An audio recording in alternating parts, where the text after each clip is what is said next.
Hey, it's Chris, and today I'm gonna give you my definitive opinion on the brand new 2018 budget iPad, which is now the cheapest way to use the Apple Pencil. Before we get any further, I got a quick announcement. I'm super excited to say Daily Tech finally has some merch. You guys have been asking for it. I got some samples coming, so I'll show you on camera soon. But if you want to be one of the first people to grab a Daily Tech shirt, then check out the link down in the description. Now, I already made a video about this iPad when it launched, but those were just my thoughts on the new iPad. I hadn't yet used it. This video is my opinions on the device now that I've actually used it. Now, this new iPad retails for as little as $329 for regular old people who don't work at a school. The version I've been testing though is completely maxed out with 128 gigs and Wi-Fi plus cellular, and it retails for $559. Still though, the experience is more or less the same. So in this video, I'm gonna be talking about using the Apple Pencil, of course, since that's the most talked about new feature. I'm gonna talk about multitasking and AR with the new A10 Fusion chip. I'm gonna talk about gaming, and I'm gonna talk about 4K video editing. And then I'm gonna end this video by talking about whether or not you would regret not getting the iPad Pro and getting this budget iPad instead. And that's gonna be coming from me, a hardcore iPad Pro user. I use it all day, every day. I've got multiple iPad Pros sitting around. So, the Apple Pencil, when I use it, I love it. I don't use it every day, but I use it for a lot of critical stuff. I'm really glad that I have it, and the fact that it's available on this cheaper iPad now, I think that's great.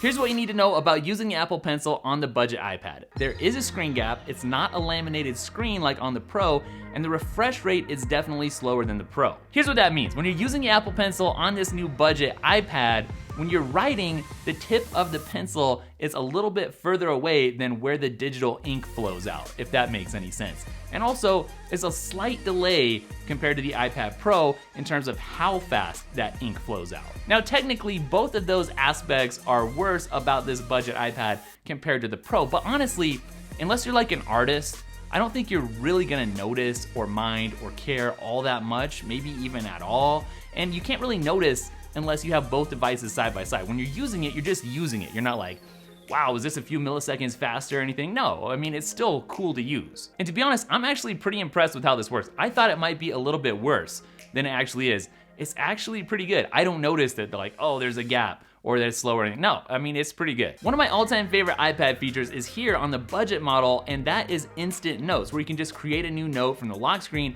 by tapping the Apple Pencil. And plus, you can now use the pencil with pages, numbers, and keynote. So yeah, I would say that the Apple Pencil experience on this budget iPad is robust and definitely usable. Today's sponsor is Paperlike, which is an accessory that makes it feel and sound like you're writing on real paper when you're using the Apple Pencil. Paperlike actually gives you more control when you're writing or drawing thanks to the paper-like resistance that it offers. And yeah, it really makes a big difference. Plus, it reduces glare and fingerprints, which is awesome. When you place an order, you'll get 2 Paperlike covers plus application accessories with free worldwide shipping and a 100% satisfaction guarantee. This is something that I feel like Apple almost could have made themselves. It's that cool. Check it out using the link down in the description. Next up, I want to talk about that brand new A10 Fusion chip, and more specifically, how it handles things like multitasking, AR, gaming, and video editing. Now, compared to my iPad Pros, this definitely feels slower, no question, like when launching apps, when you have a bunch of tabs open in Safari or something, but it doesn't feel sluggish. And that being said, this year's budget iPad feels noticeably faster than last year's budget iPad, so it's all relative. Like when you think about comparing the budget to the Pro, it's sort of like comparing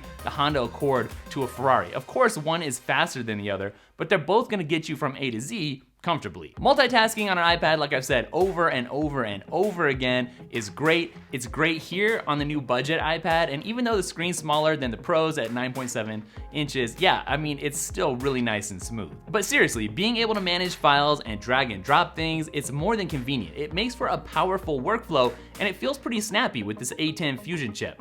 I really have no complaints about it. AR and gaming can both be pretty system intensive. AR worked pretty well for me. I mean, as well as AR works right now. I feel like people are still working out the kinks, but still, it's cool. Gaming, Fortnight, it works, and it's not bad at all. The graphics are a little bit worse than on the Pro, and you can notice it if you compare them side by side, but the gameplay is spot on. Now, I took some 4K video on my iPhone 10, airdropped it over to the budget iPad, and then did some editing in iMovie, and it was nice and smooth once it was in the timeline. Again, as an iPad Pro user, I can notice that things are a little bit slower when you're importing or opening apps like iMovie, but the actual editing experience was great.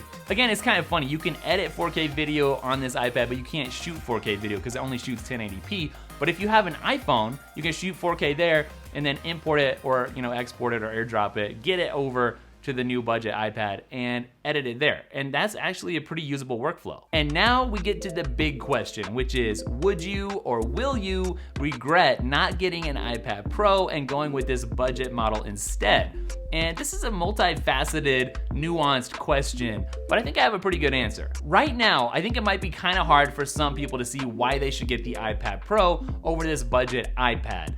But I can guarantee you that that equation is gonna change very soon when Apple announces the brand new iPad Pros. Let's put it this way, you can, and I think you will be happy with this budget iPad, but you would be happier with the iPad Pro. I mean, there's no question about it, that's just the facts. It's like iPad, great. iPad Pro, even greater. All things being equal though, I mean, I'm not gonna downgrade from my Pro to the new budget because I like the anti-reflective screen, I like the extra RAM, I like the much better speakers, the brighter screen, the better colors, and of course the extra power. The True Tone display, I mean, it's fine, but it's not gonna move the needle for me either way. All right, thank you for watching. As always, I hope it was useful. Guys, I have some major mind-blowing announcements headed your way in the next week or two, so stay tuned. You do not want to miss it. I'm so excited. Later.